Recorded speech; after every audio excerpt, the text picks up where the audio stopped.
আজ আমরা তৈরি করব ঘরোয়া স্টাইলে দারুণ স্বাদের চিকেন রোস্ট। ঝরঝরে গ্রেভি, নরম মাংস আর পারফেক্ট মশলা সব কিছুই থাকবে এই রেসিপিতে। আপনি যদি চান রেস্টুরেন্টের মতো স্বাদ, তাহলে এই ভিডিওটি আপনার জন্য। একটা লাইক আর সাবস্ক্রাইব করে দিতে ভুলবেন না। Welcome to the couples cook house. চলুন রান্না শুরু করি।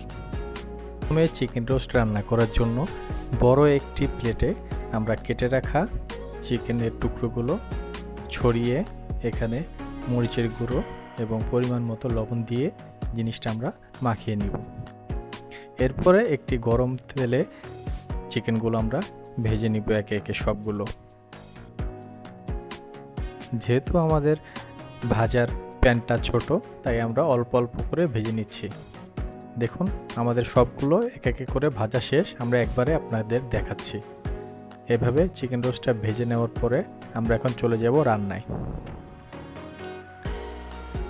প্রথমে আমরা একটি কড়াইয়ে কিছু পরিমাণ তেল দিয়ে দিচ্ছি। তেলটা খানিকটা গরম হলে পরে আমরা এখানে দিয়ে দিব পেঁয়াজ কুচি, এরপরে তেজপাতা, এরপরে গরম মশলা। গরম মশলার সাথে আমি দিয়েছি লবঙ্গ, এলাচ এবং গোলমরিচ। এবার দিয়ে দিচ্ছি পেঁয়াজ বাটা, এবার দিয়ে দিচ্ছি বাদাম বাটা, এবার দিয়ে দিলাম কিশমিশ এবং আলু বোখারা। এবার মিশ্রণটি আমি ভালোভাবে কিছুক্ষণ কষিয়ে নিব। এবার দিয়ে দিচ্ছি খানিকটা লবণ এবং 4 চামচ পরিমাণ চিনি। চিনি দিলে চিকেন রোস্টের স্বাদ একটু মিষ্টি মিষ্টি লাগবে। এবার দিয়ে দিব আমি টক দই। টক দই আপনারা চিকেন কতটুকু রান্না করবেন সেই হিসাব করে পরিমাপ করে টক দই দিবেন। এখন আমি একটা মিশ্রণটি ভালোভাবে একটু কষিয়ে নিব। ভালোভাবে নেড়ে কষিয়ে নিতে হবে। এবার আমার কষানো মিশ্রণটিতে মশলায় আমি একে একে সবগুলো চিকেন ছেড়ে দিলাম। এখন আমি উল্টিয়ে পাল্টিয়ে আমার মশলার সাথে চিকেনগুলো মিশিয়ে নিব ভালোভাবে।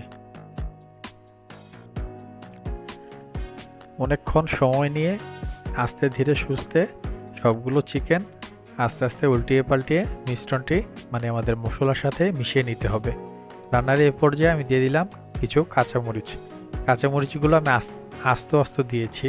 এবার আমি একটা মগে খানিকটা গুঁড়ো দুধ গুলিয়ে উপর দিয়ে দিলাম। এবার আমি আরেকটু ভালোভাবে নেড়ে নিব।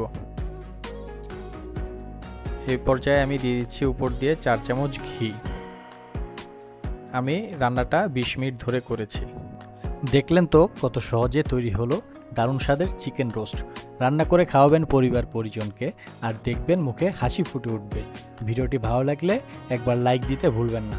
আর এমন মজাদার রেসিপি পেতে সাবস্ক্রাইব করুন দি কাপলস কুক হাউস চ্যানেলটি। কমেন্ট করে জানাবেন কেমন লাগলো আর কি রেসিপি চান পরের বার। ধন্যবাদ আমাদের সঙ্গে থাকার জন্য। দেখা হবে পরের ভিডিওতে।